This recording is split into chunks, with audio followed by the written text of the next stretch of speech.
많은 사람들이 주님이 곧 오신다는 걸 알아도 정말 깨어 기다리지 못하는 게 안타까워요. 어떻게 깨어 있어야 주님을 영접할 수 있을까요? 깨어서 기다린다는 건 바로 주님의 이름과 주의 말씀을 지키는 거란다. 삼촌, 그건 전 이렇게 생각해요. 하나님의 나타나심을 찾고 그 음성에 귀를 기울이는 거예요. 그래야 예수님을 깨어 기다리는 거고 재림을 놓치지 않게 되죠.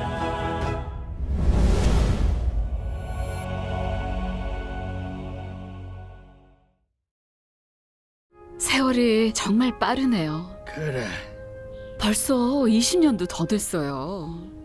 이젠 우리도 주님 위에 사역하고 있잖아요. 소망이 정말 이루어졌어요. 주님의 은혜지. 여기서 아름다운 추억들이 참 많았죠. 네 아버지가 일찍 가시면서 나보고 널 주의 종으로 훌륭하게 키워달라고 신신당부했었는데 지금 이렇게 너희가 사역하고 목회하는 걸 보니 내가 아주 기쁘구나. 하나님 은혜죠. 후은아, 예. 너 요즘 어떤 거 설교하니? 뭐예요? 요즘은 깨어 기다리며 주님을 영접하는 것에 관해서 하고 있어요. 그거야말로 정말 중요하지. 예. 예수님의 복음이 이미 땅끝까지 다 전파됐다. 지금 징조들을 봤을 때 주님 오실 날이 되긴 됐어. 맞아요. 지금이야말로 정말 깨어 있을 때지. 예.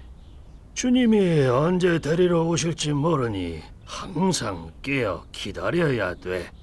네.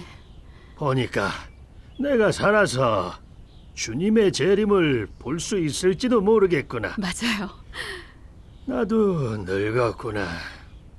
주님이 오시길 얼마나 바랬는지 모른단다. 근데 많은 사람들이 주님이 곧 오신다는 걸 알아도 정말 깨어 기다리지 못하는 게 안타까워요. 맞아요. 이럴 때일수록 더 그래야 하는데 말이죠.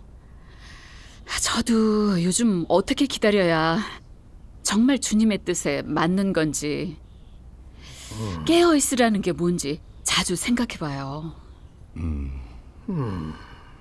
가음아, 그 얘기 잘 꺼냈구나. 아니에요. 훈아, 너 네가 어떻게 생각하니? 전 늘 기도하고 성경 보고 열심히 사역하고 항상 절제하는 걸 말한다고 생각해요. 성경에서 말씀한 것처럼 자녀들아, 이제 그 안에 거하라. 이는 주께서 나타내신 바 되면 그의 강림하실 때에 우리로 담대함을 얻어 그 앞에서 부끄럽지 않게 하려 함이라. 매일 근신하면서 자신을 지켜야만 부끄럽지 않게 주님을 마주할 수 있어요. 그렇죠. 요즘 우리 교회에서는 매일 24시간 번갈아 가면서 깨어 기도하고 있고 파수꾼도 세웠어요. 이렇게 깨어 기다려야 주님이 오실 때 버림받지 않죠. 맞아요. 잘하고 있구나. 근데 부족한 게 하나 있다. 뭔데요? 좀 말씀해 주세요. 뭐예요? 그래. 깨어서 기다린다는 건 바로 주님의 이름과 주의 말씀을 지키는 거란다. 왜냐하면 말세에 위험한 날이 임할 거고 사람들이 주님보다 세상을 더 사랑하고 이단들도 많이 나타나기 때문이지. 네. 마태복음에 그때에 사람이 너희에게 말하되 보라 그리스도가 여기 있다 혹 저기 있다 하여도 믿지 말라. 거짓 그리스도들과 거짓 선지자들이 일어나 큰 표적과 기사를 보이어 할 수만 있으면 택하신 자들도 미혹하게 하리라고 했는데 말씀하신 것처럼 주님이 깨어 있으라고 하신 건 주께서 구름 타고 오셔서 우릴 데려가기 전에 이단을 경계하라는 거란다. 그래서 누가 주님이 오셨다고 하면 함부로 들어서도 안 되고 믿어도 안 된다. 반드시 주의 이름과 주의 도를 지켜야 된다. 안 그럼 어떻게 천국에 들림 받겠니? 그렇죠. 삼촌, 근데 전 좀 다른 생각인데요. 어? 그게 뭔데? 말세에 거짓 그리스도가 나타나긴 하지만 거짓 그리스도가 나타날 때가 바로 주님이 오실 때잖아요. 방금 말씀하신 것처럼 주님이 오셨다는 소식을 무조건 듣지도 않고 믿지도 않으면 그럼 정말로 오셨을 때 어떻게 영접할 수 있겠어요? 제 생각엔 주님의 말씀은 우리 보고 분별이 있어서 거짓 그리스도한테 미혹되지 말고 깨어서 주를 영접하라는 뜻인 것 같은데 주께서 그러셨잖아요. 밤중에 소리가 나되 보라 신랑이로다 맞으러 나오라. 말세 마지막에 누군가 신랑이 오셨다고 외치면 그러니까 누군가 주님이 오셨다고 하면 슬기로운 처녀처럼 주님의 음성에 귀를 기울여야 한다고 생각해요. 그래야 깨어 기다리는 거고 주의 재림을 영접할 수 있죠. 맞구나. 듣고 보니 네 말이 맞네. 너무 은혜가 된다. 주님께 감사하죠. 할아버지, 소명아. 할아버지, 조자매님이 오셨어요. 그럼 들어가야지. 네. 자매님, 먼 걸음 하셨는데 무슨 중요한 일이라도 있으세요? 목사님, 며칠 전에 동방번개 전도자 2명이 채자매님 집에 와서 주님이 오셨다고 했어요. 예? 주님이 오셔요? 네, 뭐 많은 진리를 발표하시고 말세 심판 사역을 하셨다고. 교제하는 게 아주 실제적이고 전능하신 하느님 말씀도 읽어줬는데 들어보니까 아주 좋더라고요. 근데 목사님이 주님이 오셨다고 하는 건 다 가짜라고 대접하면 안 된다고 하셔서 그 사람들 쫓아냈죠. 근데 좀 지나친 것 같아서 목사님께 다시 좀 여쭤보려고 이렇게 왔어요. 이럴 때 어떻게 해야 주님 뜻에 맞는지 모르겠어요. 잘하셨네요. 그 자매님이 잘못한 게 없는 것 같네요. 구름 타고 오신 예수님이 아니면 다 거짓 그리스도니까. 이런 일이 생겼을 때는 더 기도하고 깨어 있어야 돼요. 맞아요. 삼촌, 쫓아내는 게 맞아요? 뭐가 안 맞는데?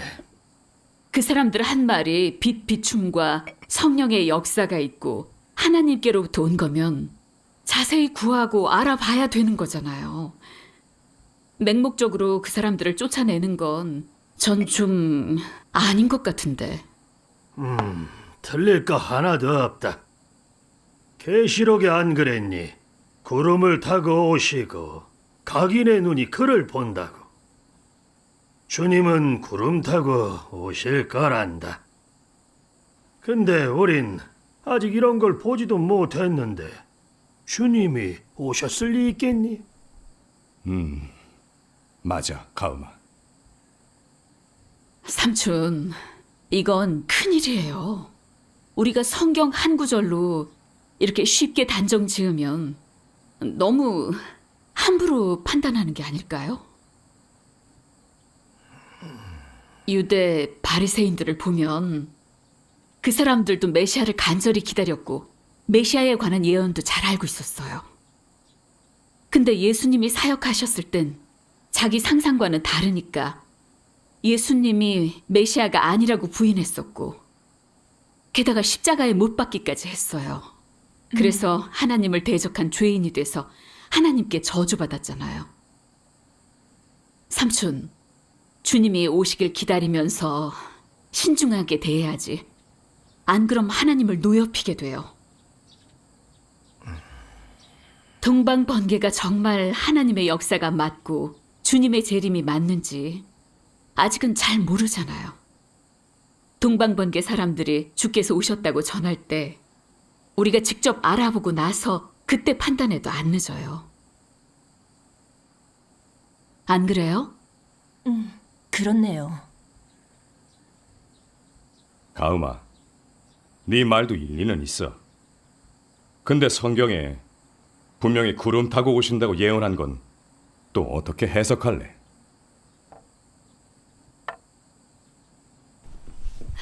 요즘 제가 재림에 관한 예언을 계속 찾아봤었는데 크게 두 가지로 말씀했더라고요. 여기요. 하나는 구름 타고 오시고 각인이 볼 거라고 예언한 것도 있고 또 하나는 도둑같이 오신다고 예언한 것도 있어요. 계시록 3장 3절에는 내가 도적같이 이르리니 라고 했고 마태복음 25장 6절에는 밤중에 소리가 나되 보라 신랑이로다 맞으러 나오라고 했어요. 이런 구절을 놓고 본다면 두 가지 방식이 있는 것 같아요. 하나는 도둑같이 아무도 모르게 은밀히 오시는 것 같고 또 하나는 구름 타고 오셔서 각인이 보도록 공개적으로 사람들에게 나타나시는 거 아닐까요? 제 생각에는 주님이 먼저 은밀히 오셨다가 사역을 마치신 후에 공개적으로 나타나신다는 것 같아요. 예수님이 사역하실 때도 먼저 성육신한 인자로 은밀히 오셔서 사역을 마치고 십자가에 못 박히고 죽음에서 부활하셔서 40일 동안 공개적으로 나타나셨다가 승천하셨잖아요. 이건 모두가 아는 사실이에요. 맞아요. 저도 볼게요. 가음아, 그렇게 말하면 틀리단다. 여기서 도적같이 밤중이라고 한 건 주님이 오시는 시간을 아무도 모른다는 거지. 은밀히 오시는 걸 말하는 게 아니야. 삼촌, 그건 전 이렇게 생각해요. 성경 여러 곳에 주님이 인자로 오리라고 예언했는데 누가복음 17장 24절 25절에 분명하게 말씀하셨어요. 번개가 하늘 아래 이편에서 번듯하여 하늘 아래 저편까지 비춘같이 인자도 자기 날에 그러하리라. 그러나 그가 먼저 많은 고난을 받으며 이 세대에게 버림바 되어야 할지니라. 인자라고 하면 성육신하신 하나님을 가리키죠.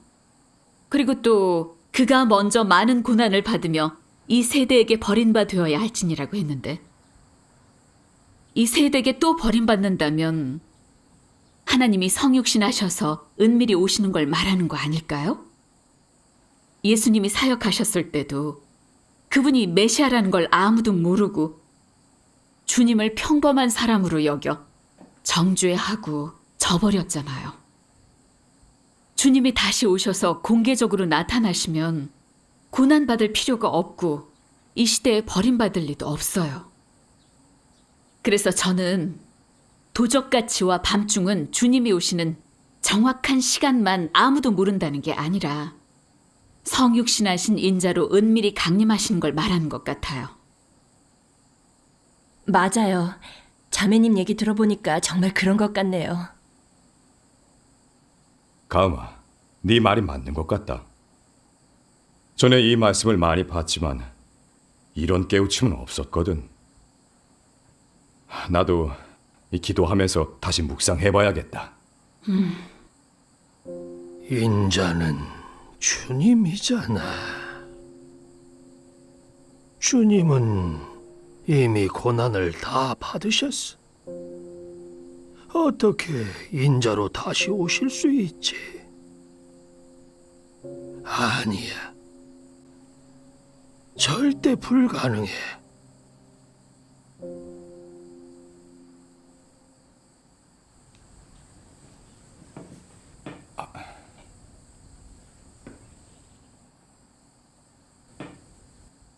자매님 드세요. 네. 자, 앉자.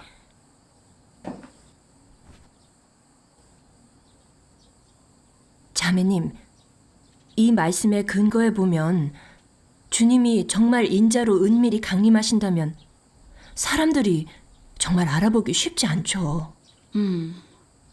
제 생각에도 주님이 인자로 다시 오신다면 예수님이 그 당시 사역하셨을 때처럼 교계에 버림받고 정죄당하고 대적당할 것 같아요. 정말 그렇다면 깨어 기다리면서 더 신중하게 대해야 되죠. 주님이 오셨다고 전하고 또 그 전하는 도가 교계에 정죄받고 버림받는다면 더 자세히 알아봐야 돼요. 그러네요. 그래, 이 주님의 재림은 그렇게 간단하지 않네. 맞아요. 주님이 정말 인자로 은밀히 다시 오신다면 어떻게 깨어 있어야 주님을 영접할 수 있을까요? 그러게요. 저도 잘 모르겠어요. 근데 재림에 관한 일은 절대로 소홀히 하면 안 돼요. 특히 주님이 오신 것과 음성을 바라시는 걸 증거하는 거면 더 세심하게 알아봐야 돼요. 기도하고 구하면서 정말 주님의 음성인지 들어도 보고 주님의 재림이 확실하면 빨리 받아들여야죠. 계시록에 그랬잖아요. 볼지어다 내가 문 밖에 서서 두드리노니 누구든지 내 음성을 듣고 문을 열면 내가 그에게로 들어가 그로 더불어 먹고 그는 나로 더불어 먹으리라. 깨어 기다린다는 건 하늘을 바라보며 구름 타고 오시길 기다리는 게 아니라 하나님의 나타나심을 찾고 그 음성에 귀를 기울이는 거예요. 그래야 예수님을 깨어 기다리는 거고 재림을 놓치지 않게 되죠. 안 그래요?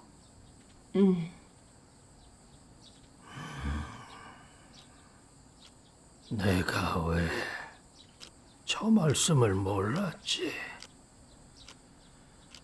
밖에서 문을 두드린다.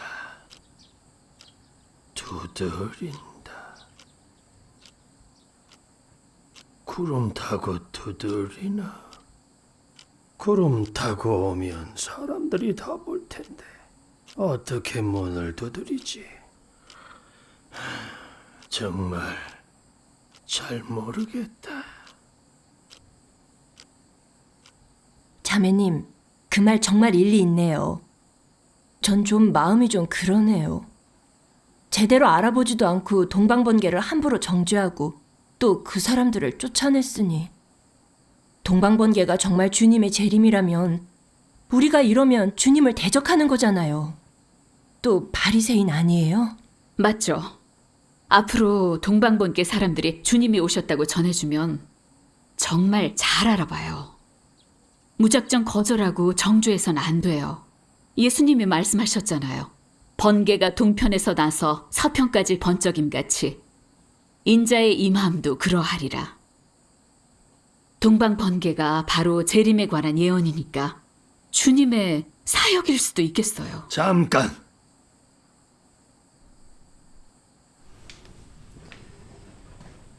주님이 이미 말씀하셨지. 너희가 사람의 미혹을 받지 않도록 주의하라. 많은 사람이 내 이름으로 와서 이르되 내가 그러라 하여 많은 사람을 미혹해 하리라. 내 생각엔 구름 타고 오시지 않았으면 다 가짜니 알아볼 필요도 없어요. 깨어 기도 많이 하고 성경도 많이 보면서 주님이 구름 타고 와서 데려가시길 기다리면 됩니다. 맞아요. 말세가 되면 거짓 그리스도가 나타난다고 했는데 제 생각엔 그 사람들한테 미혹되지 않도록 신중하는 게 좋겠네요. 근데 우리가 구름 타고 오시는 것만 지키고 주님이 오셨다고 하는 걸 다 가짜라고 정죄하면 재림을 놓치기 쉽지 않겠어요? 재림에 대해서 너무 복잡하게 보는데 그런 게 아니에요. 성경에 주님이 가신 그대로 오신다고 했잖아요. 주님이 구름 타고 가셨으니까 틀림없이 구름 타고 오실 거예요.